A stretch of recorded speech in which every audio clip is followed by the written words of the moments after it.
মা, আজকে আমি গল্প করব, তুমি গল্প করবে না? হ্যাঁ, তো চলো তোমাদের সঙ্গে গল্প করি। আজকে আমি তোমাদের স্কুলের গল্প বলবো, চলো। প্রথম আমি রেডি হলাম। রেডি হওয়ার পরে আমি গাড়ি কাকু আসলো, তারপরে আমি চলে গেলাম স্কুলে। তারপরে গিয়ে আমরা বন্ধুদের সঙ্গে আমি একটু খেলা করলাম। তারপরে স্কুলের আমাদের ম্যাম আসলো। ম্যাম তারপরে পড়ালো, লেখালো।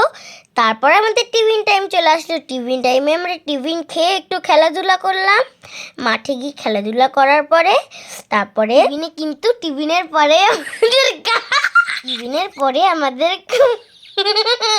পরে আবার ক্লাস শুরু হয়ে যায়। ফাঁকে ফাঁকে আমরা বন্ধুরা মিলে সবাই অনেক মজা করে নিই। পরে যখন ছুটির ঘন্টা বেজে যায় তখন আমরা বন্ধুরা মিলে লাফিয়ে উঠি। তুমি গাড়ি কাকু আছে, তারপরে আমরা গাড়িতে বসে পড়ি। তারপর আমি গাড়িতে বসে ভাবি কখন যে মার কাছে যাবো। আমরা মায়ের কাছে এসে আমি কখন যে বাড়িতে মায়ের বাড়িতে এসে মায়ের কোলে ঝাঁপিয়ে পড়ি। এবার তবে আমরা আসি।